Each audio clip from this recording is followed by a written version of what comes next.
Vamos lá, não é uma aula muito longa. Segunda em... Boa noite, bom dia, boa tarde a todos que estão chegando, né? Bem-vindos também aqui no canal.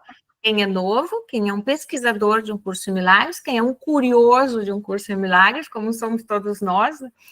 E pessoas que têm dificuldade também de lidar com esse texto. Então, a intenção foi criar esses encontros, né? Eu nem gosto de chamar de lição, seria muita pretensão, né? Ensinar um curso em Milagres, mas caminhar junto, de repente, alguém que já tem um conhecimento e uma experiência de vida com o curso em Milagres pode falar sobre ele, explicar os termos. Eu gosto muito dessa questão de entender a terminologia, de explicar a terminologia, porque eu percebi que grande parte das pessoas que desiste de um curso em Milagres é porque é difícil ler um curso em Milagres. E a gente não consegue entender porque nós temos um pensamento linear e ele não é linear, né? Vou falar um pouquinho sobre isso hoje. Então, eu sou a professora Luciane, eu sempre me esqueço de me apresentar, mas isso é normal, né? Convidada aqui pela Casa Luz do Saber Experience, em parceria com essa bateria de encontros sobre um curso em Milagres, entre outras atividades fantásticas que a Casa Luz oferece, tá?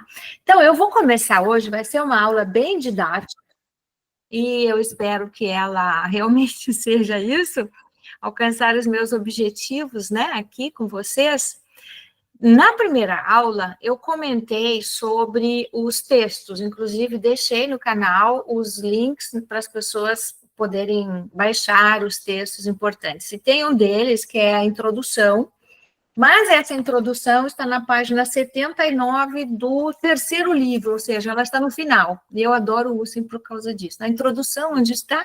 No fim. Então, tá tudo certo, é tudo ao contrário. Ok, então eu tenho aqui o meu... Eu deixei no Word, por quê? Porque eu quis justamente trazer os meus comentários. Aí depois eu vou disponibilizar aqui no canal, embaixo desse vídeo, esse arquivo com os meus comentários, tá? Eu espero que vocês possam fazer a mesma coisa no material de vocês, porque a gente entende quando a gente escreve, quando a gente risca as coisas, né? Introdução do livro 3, página 79. Aí começa com o esclarecimento dos termos, tá bom? Então não é aquela explicação sobre o curso, mas esclarecendo alguns termos importantes que tem dentro do curso.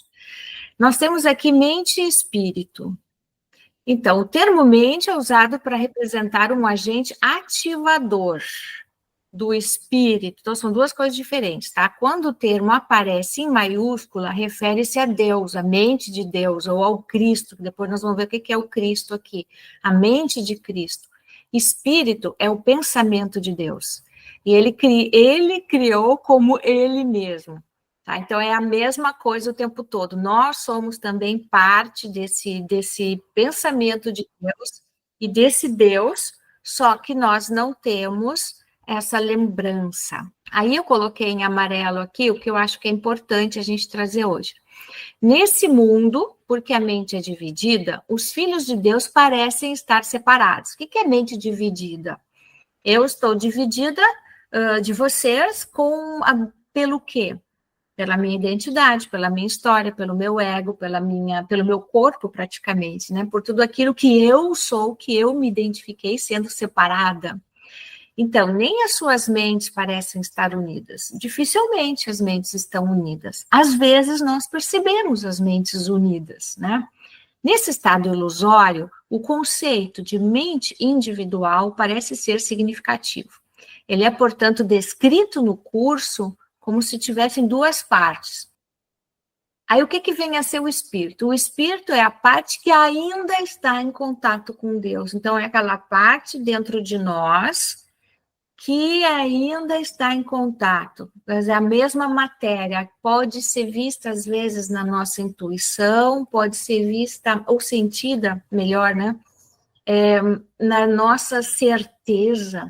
O termo alma não é usado no livro, tá? Ele não é utilizado, a não ser em citações bíblicas diretas devido à sua natureza altamente controversa. Eu também sou super de acordo com isso.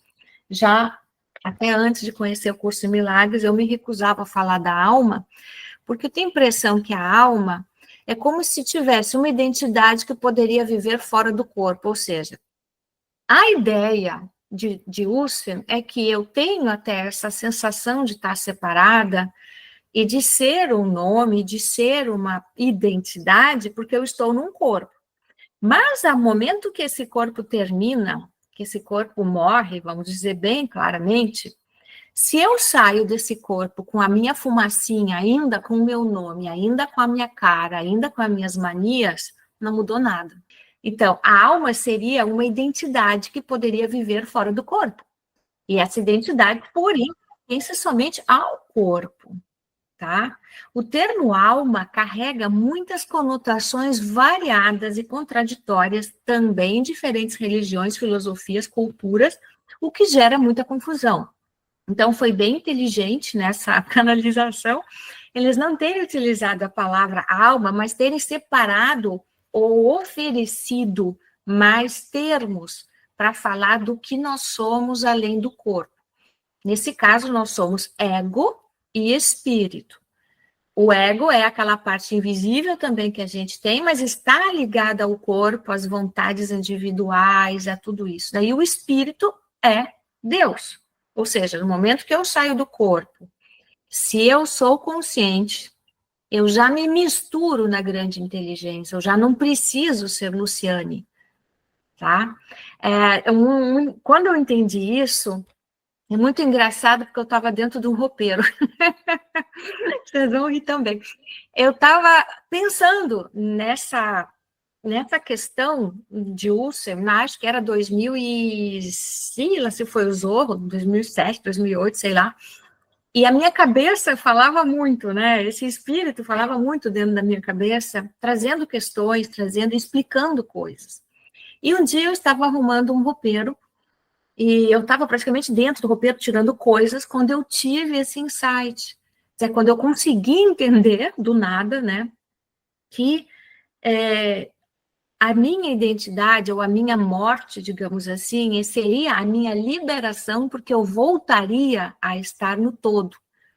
E foi naquele momento que eu enxerguei a metáfora da garrafa da beira da praia, que eu já contei no outro vídeo, eu acho, senão eu vou deixar disponível aí, né? Que a garrafa na beira da praia, com um pouquinho de água dentro, esquece que a água que está dentro também é água do mar. E aí, naquele momento, uma parte de mim morreu. Me deu até uma certa tristeza. Eu disse, mas então eu vou parar de existir? Daí a voz, que está sempre conversando, fala, não, é aí que você vai começar a existir. Daí me deu um grande alívio, e aí eu fui metabolizando isso para depois trazer em várias outras situações até do meu trabalho, tá?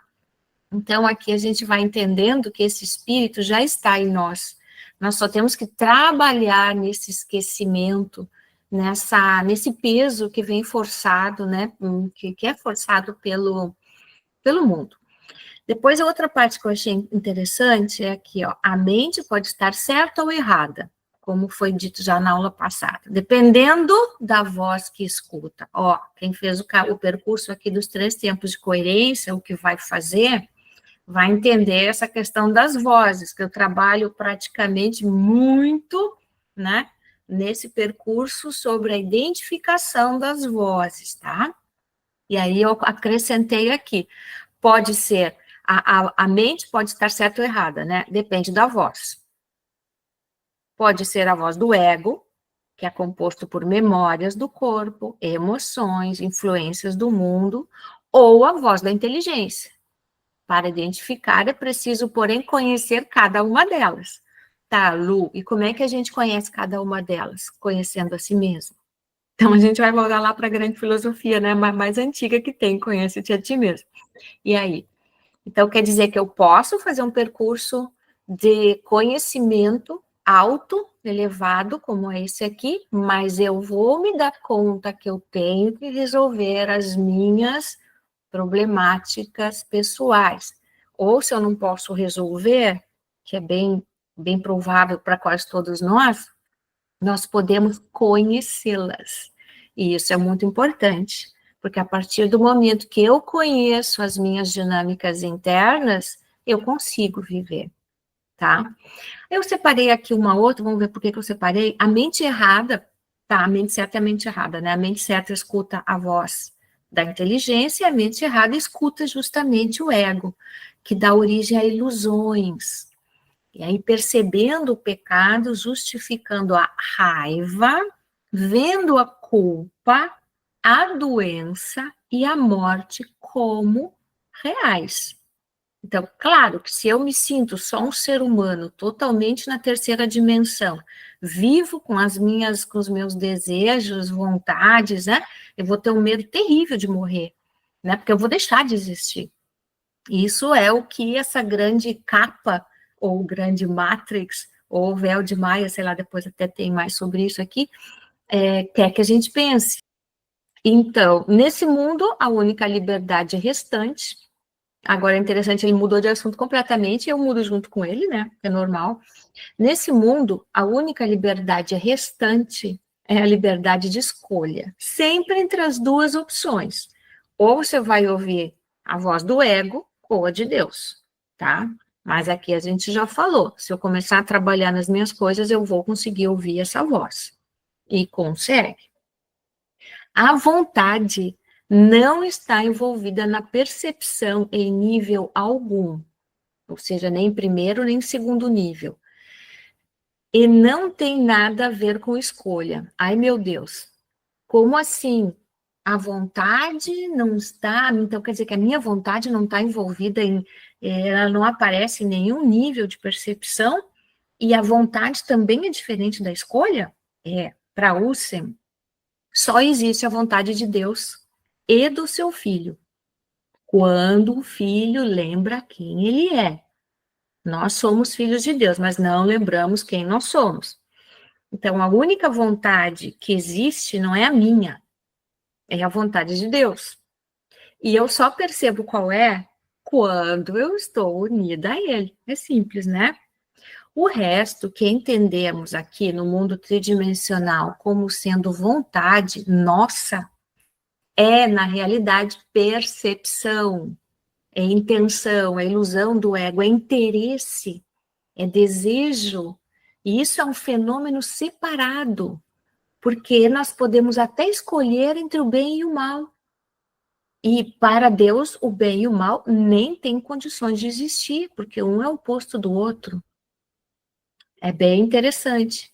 Então, não existe a minha vontade. Tem até um macetezinho que a gente faz, vamos supor que a gente tem que escolher uma coisa, né? Que já escolha é estranho. Mas eu preciso entender ou reconhecer a vontade de Deus diante de uma dúvida, tá? Como é que eu faço para saber qual é a vontade de Deus? Põe a mão na barriga e sente qual dessas duas coisas te dá paz na barriga. Tá? Tem que ser em paz. A sensação de paz é o indicador da coisa que Deus também quer. Tem que ter cuidado para não instrumentalizar o que eu estou falando, porque de repente alguém vai dizer, mas eu vou sentir paz se eu matar minhas sogras. Não, isso aí não é você que está falando. Tá? Aqui já vamos para a parte 2, o ego e o milagre.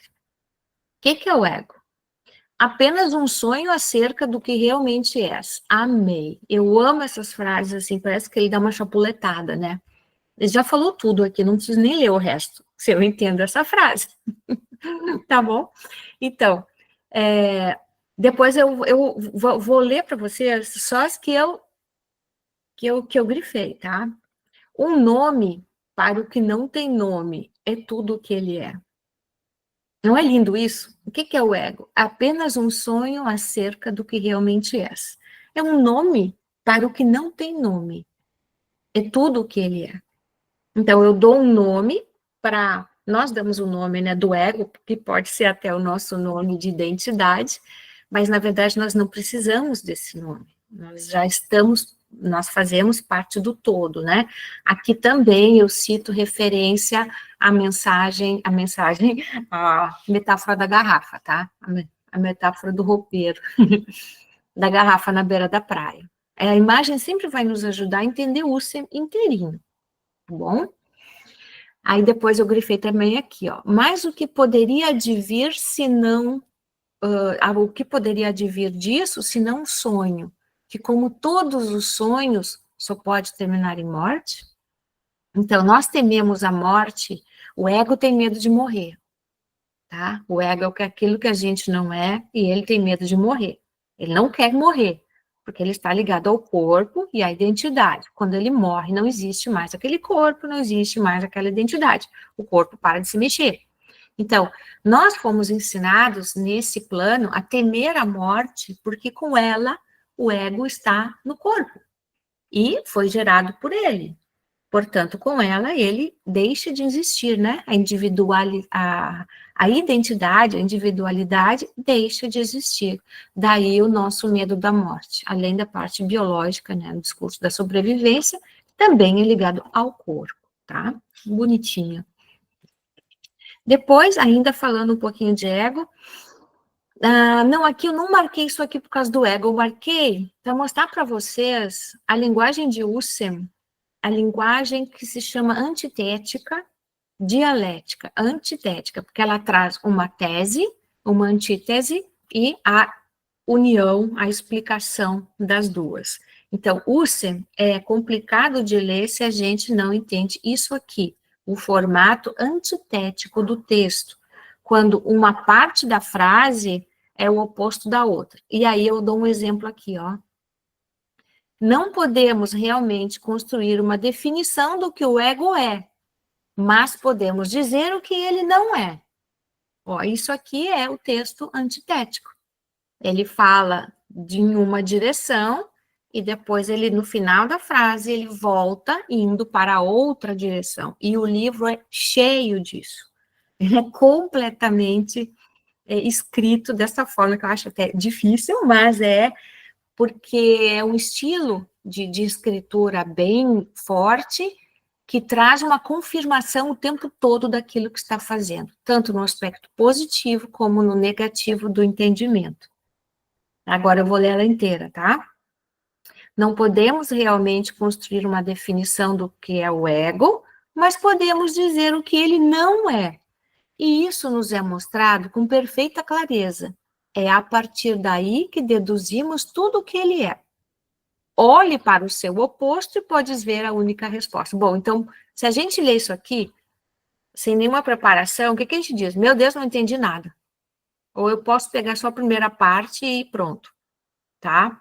Então, o texto, a frase, ela é progressiva e reflexiva, ou seja, ela avança no argumento, no assunto, a partir de uma negação e de uma afirmação, o tempo todo. Se acostumem com isso. Eu acho um exercício muito bom para os hemisférios, esse tipo de leitura.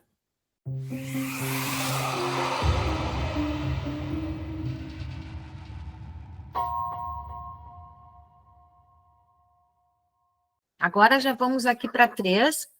Perdão, a face de Cristo. O perdão é para Deus e vai em direção a Deus, mas não é dele. Aí eu coloquei aqui, oh glória, porque eu amo essa expressão. O perdão, ele é feito para Deus, ele nos leva na direção de Deus, mas não foi Deus que criou. Por quê? Porque é impossível pensar em qualquer coisa que ele tenha criado que pudesse precisar de perdão. Isso é tão imenso, eu tenho vontade de chorar quando eu leio. É tão imenso isso aqui.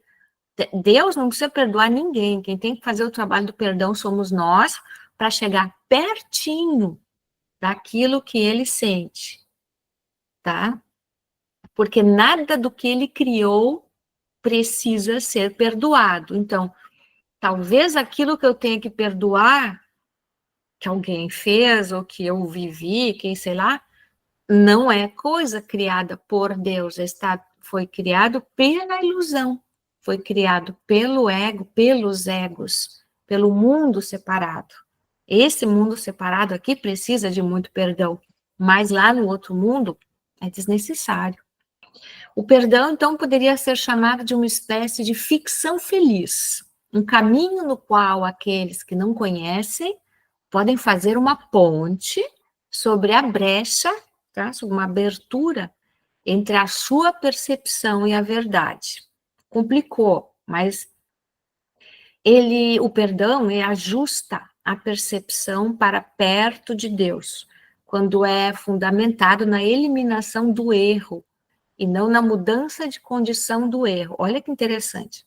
Se eu tenho que perdoar alguém, eu não tenho que perdoar o erro da pessoa, eu tenho que trazer uma mudança de condição minha, isso é o perdão, é comigo, em relação ao erro de alguém. Mudou tudo, né? Tá, eu não tenho que perdoar meu pai. Não, você tem que perceber seu pai de um modo diferente. Quando você conseguir perceber pacificamente, com compaixão, com compreensão, mesmo que seja técnico-científica, ok, está perdoado. Eu acho lindo demais esse ensinamento aqui, gente. Eu não tenho que perdoar o erro, mas a percepção que eu tenho do erro. Então, na verdade, a gente perdoa quem? A nós mesmos o tempo todo. Ai, coisa mais. Então, tá. A vontade. Ah, isso aqui é muito bonitinho. A vontade de Deus é tudo o que existe. Nós só podemos ir do nada ao tudo, do inferno ao céu. E isso é uma viagem? Não, não verdadeiramente, pois a verdade não vai a lugar nenhum. Aqui ele pega de novo no esquema antitético, a gente pode ficar uma semana, 15 dias, um mês, só em cima dessa frase, né? Dizendo que a vontade de Deus, ou seja, o que ele quer, está em tudo. Mas se eu penso que eu posso ir do bem e do mal, ou para o céu e para o inferno, eu não estou mudando de lugar, eu estou tonteando, na verdade. Eu estou aqui numa ilusão, parada no mesmo lugar o tempo todo. Só tenho que olhar para o lado e ver, não, só existe um caminho. Só existe o caminho, que é a ascensão, que é abrir a mente. Tá? Qualquer outro resquício de medo que nós tenhamos, ou preocupação, é desvio. E experiência própria, eu vivo desse jeito. Não há desejos agora, pois os desejos mudam. É verdade, né? Mas mesmo o que é desejado pode vir a ser indesejado. Olha que outro esqueminha daqueles de linguagem. Ele quer dizer que depois de compreender isso, nós não somos tomados por desejos menores.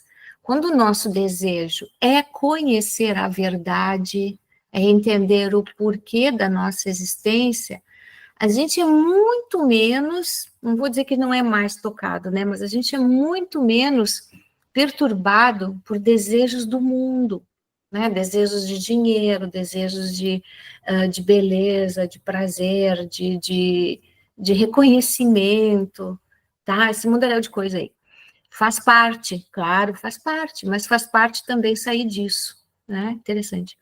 Tem que ser assim porque o ego não é capaz de estar em paz. Ah, que eu concordo tanto com isso. A gente nunca está em paz, a gente consegue... Você sabe que o ser humano consegue um negócio, daí ele vai lá e quer outro, daí ele vai lá e quer outro, daí ele vai lá e quer outro, né? A pessoa fica rica, ela compra uma mansão, mas daí ele quer mais, se ele puder comprar, ele compra mais. Se a pessoa sobe numa montanha, depois ela quer subir numa mais alta, noutra mais alta.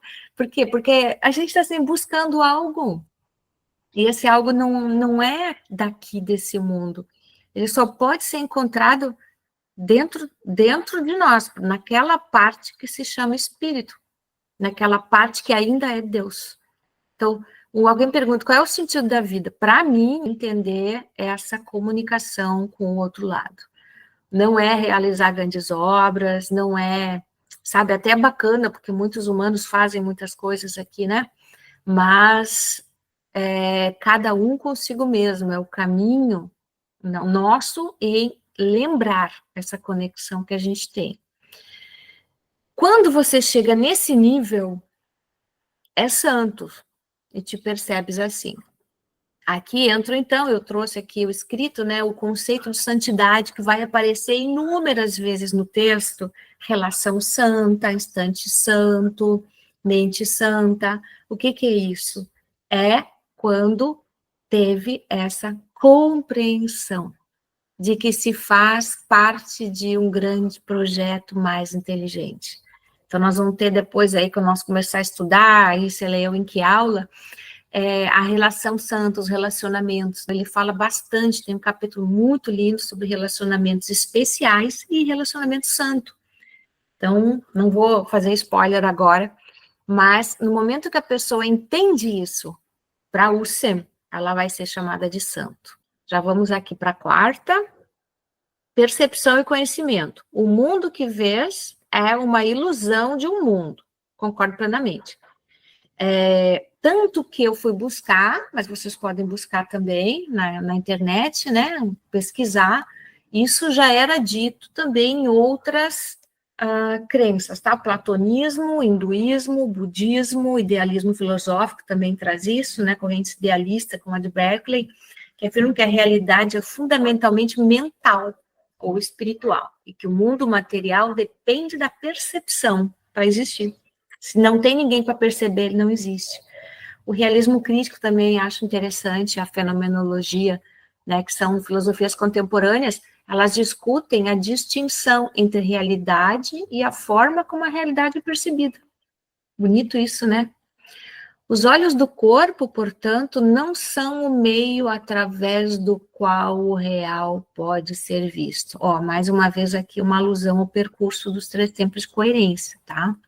Pois a ilusão que eles contemplam não podem deixar de levar a mais ilusões da realidade. Ai, que lindo isso, que casa chique, que isso, que aquilo, tá mais ilusório ainda, né? Vai só aumentando.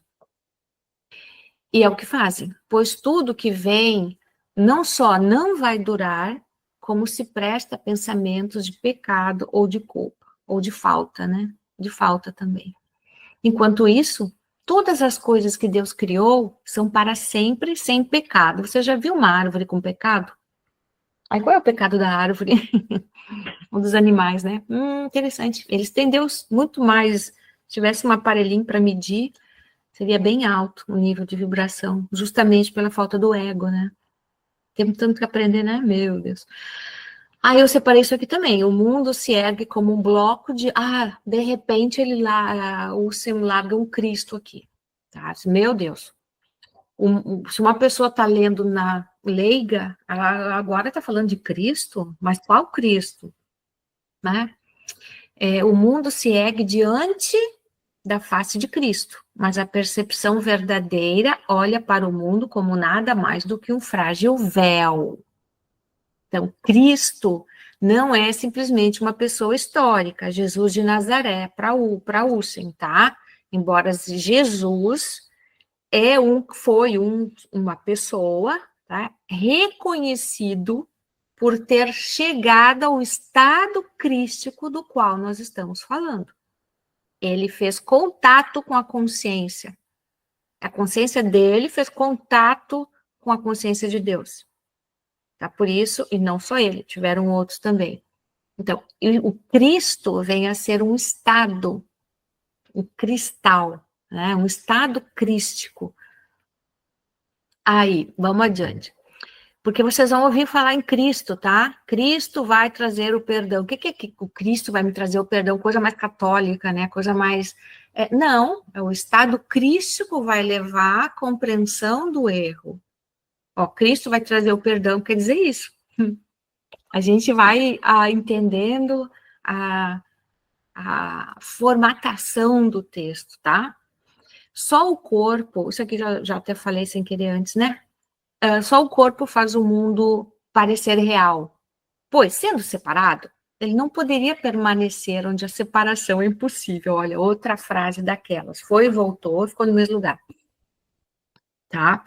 Então, o corpo nos traz a ideia de separação do todo, mas essa conexão vai ter que ocorrer dentro do corpo. Eu tenho que perceber que é impossível estar separado. O corpo, no fim, é um veículo muito lindo. E a gente passa a amar o nosso corpo, o veículo, e o corpo dos outros também.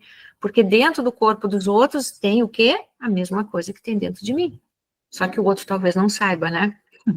Amar o corpo do outro, interessante a minha frase.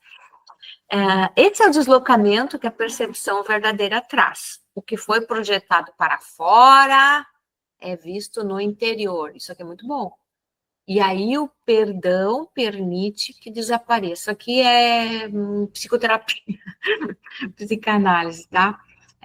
Nosso estado interior projeta nossa realidade. Aqui também pode abrir centenas de outras páginas de leituras em outras filosofias e conhecimentos. Por quê?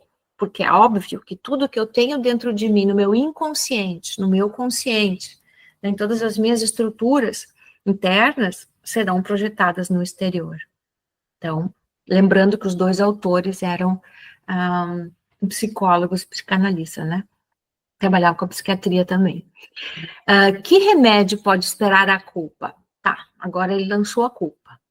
Mas, visto dentro da tua mente, culpa e perdão por um instante estão juntos. Não é verdade? Um não é o contrário do outro. Então, para eu perdoar alguém, essa pessoa tem que ter tido culpa. Se ela tem culpa, quem culpou? Pode ser que ela se culpe sozinha, que é o pior ainda quando a gente faz isso, né? Quando a gente culpa a nós mesmos. O grande perdão tem que ser voltado para nós. Isso que interessante. Se precisa de perdão, alguém teve culpa. Se teve culpa, houve um erro. Porque não seria possível haver culpa em um mundo ilusório. Porque esse mundo é ilusório. No mundo perfeito, no mundo real, não há culpa, nem a necessidade de perdão. Agora vamos lá para o Cristo, mais um pouquinho. Jesus, aqui já comentou, né? Não há necessidade de ajuda para entrares no céu. Que bonitinho, pois nunca o deixaste, tá? E a gente não pode rezar para Deus fazer alguma coisa, porque eu acho que é uma ofensa, uma falta de respeito grandiosa pedir para Deus como se ele não soubesse o que eu preciso. Deus não ajuda. Olha que coisa. E vocês podem escrever isso aí. Faz uma tatuagem. Deus não ajuda porque ele não conhece nenhuma necessidade. Qual é o sentido de eu pedir ajuda a Deus? É só se eu esqueci que ele já está comigo. Tem uma mudança de paradigma aí na cabeça de vocês ou não? Na minha tem, toda vez que eu leio. Se eu tenho que pedir, Deus me ajude, eu esqueci tudo. Eu não reconheço nada dele. Não posso nem dizer a palavra Deus. Cristo precisava da sua forma para que pudesse aparecer aos homens e salvar. Então, precisava da forma de Jesus, né? Para ver como toda a história do mundo é uma novela, né? Daí, de repente, Deus diz, mas eu vou ter que interferir, vou ter que aparecer lá embaixo, porque senão aqui vai demorar muito. Alguns ídolos amargos foram feitos dele, que apenas queria ser um irmão para o mundo. Então, vou deixar para vocês essa interpretação. A partir de Jesus surgiram muitos ídolos amargos. O que seria isso? Vamos pensar em alguns períodos aí em nome de Deus, algumas guerras em nome de Deus. Esses ídolos ilusórios, né? O combate, a própria Inquisição. Né? Ele é o único ajudante de Deus? De fato, não. Pois Cristo toma, ó, que lindo, muitas formas com nomes diferentes, até que a sua unicidade possa ser conhecida. Mas Jesus é para ti o portador da única mensagem de Cristo sobre o amor de Deus. Que bonito. Agora já vamos aqui para o Espírito Santo, que é uma questão importante para quem vai ler um curso similar, porque ele fala direto no Espírito Santo. O Espírito Santo, então, não é o espírito da pomba, não é uma identidade, não é uma entidade.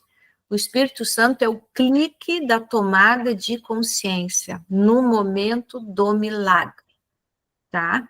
Então, e o Espírito Santo chegou, tá? Quem chegou foi a consciência, foi a união, é aqui que está essa conexão. Ele é a luz da qual o mundo perdoado, ou seja, o mundo que eu compreendi, é percebido, e na qual a face de Cristo é vista. Vamos supor aqui, eu, Luciana Herboite dos Santos e vocês. Neste momento, nós estamos perdoando o mundo. Por quê? Porque nós estamos entendendo o mundo. Neste momento, o Espírito Santo está agindo sobre nós, conosco, e estamos presentes aqui em Cristo. Porque se eu percebo que, nossa, tanta coisa errada, né? Mas é só distância, é só tristeza, e é um sonho. E fico feliz porque esse mundo não é real, eu perdoei o mundo. Quando eu compreendo as coisas, eu perdoei aquilo. Nesse ponto, então, só é possível com a cura. Essa paz interior aqui, que eu anotei, é possível com a cura das dores da terra, ou seja, os traumas, as memórias com os pais, do passado. Então, por esse motivo, mais uma vez, o trabalho interior na cura das nossas mazelas é fundamental.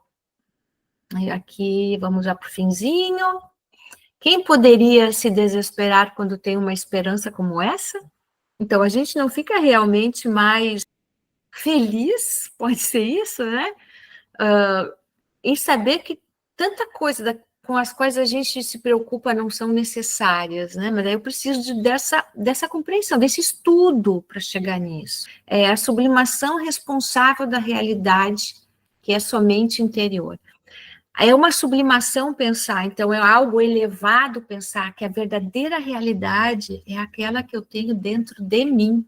O que está escrito aqui então? Ilusões de desespero podem parecer vir, mas aprende que não te deixares enganar por elas. Atrás de cada uma delas está a realidade de Deus. Aí depois eu peguei essa frase que eu acho interessante, ó, tu és estranho aqui. É a sensação que você já deve ter sentido, eu sinto desde pequena, de não pertencer a esse lugar. Aí o pessoal fica dizendo, porque eu sou de Órion, de Andrômeda, também pode ser, lá também é mundo criado, né? A sensação de pertencer a um outro lugar e dificuldade de apego, dificuldade de se apegar a um lugar, a pessoas, a coisas materiais, essa é já uma tendência da lembrança, da gente lembrar. Quem não sente nada disso, pode trabalhar nisso. Aí tem que trabalhar no medo, né? Não, olha, eu acabei de falar. Não tenhas medo, apenas começamos de novo uma antiga jornada muito iniciada, mas que parece nova.